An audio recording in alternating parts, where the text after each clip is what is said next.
और अब बात करते हैं महाराष्ट्र की सियासत। महाराष्ट्र में पिछली बार बीजेपी और शिवसेना का गठबंधन सीएम पद की डिमांड पर ही टूटा था। तब उद्धव ठाकरे सीएम बनना चाहते थे, बीजेपी अपना सीएम बनाना चाहती थी। लेकिन सवाल है कि क्या इस बार अघाड़ी की सरकार अगर बन गई तो उद्धव को वाकई में सीएम पद मिल पाएगा? उद्धव ठाकरे की शिवसेना ऐसा चाहती तो जरूर है, लेकिन शरद पवार ने इस पर एक सस्पेंस क्रिएट कर दिया है। और क्या कुछ कहा है जरा देखिए। शरद पवार ने साफ संकेत दिया है कि सीएम फेस का ऐलान चुनाव से पहले नहीं होगा। चुनाव में जिसकी जितनी संख्या होगी उसी आधार पर सीएम तय किया जाएगा। शरद पवार के इस बयान को उद्धव ठाकरे के लिए एक झटके के तौर पर देखा जा रहा है।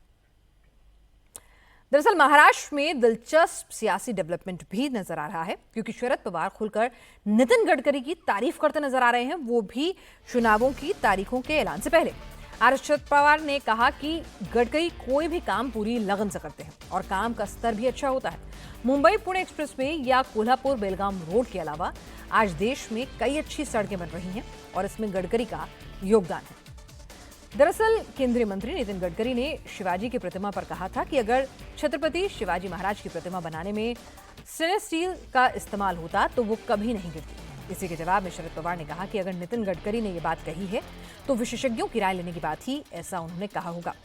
अब सवाल यह है कि महाराष्ट्र में तारीफ वाली इस पॉलिटिक्स के मायने क्या है और शरद पवार ने कहा क्या?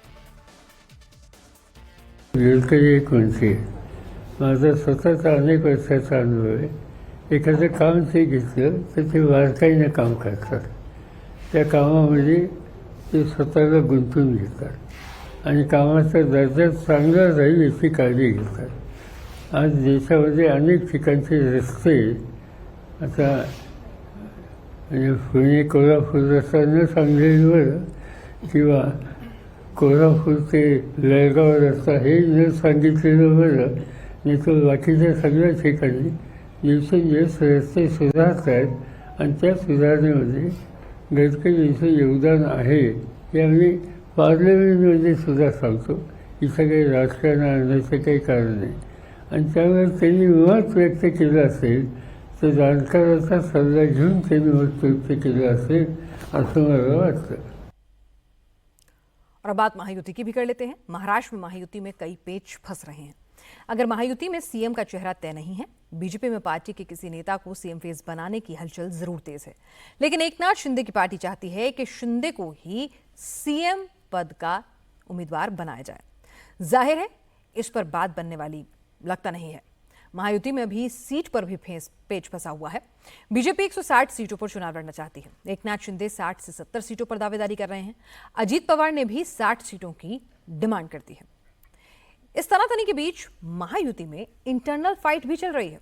फडणवीस के करीबी समरजीत घाटगे ने बीजेपी छोड़ दी है। शरद पवार की पार्टी को उन्होंने ज्वाइन कर लिया। समरजीत घाटगे का दावा है कि जिस कागल सीट पर वो दावा कर रहे थे उस सीट पर अजीत पवार गुट ने भी दावा किया है। सीट अजीत पवार गुट के खाते में जाती दिख रही थी और इसलिए समरजीत घाटगे ने अपना पाला बदल लिया।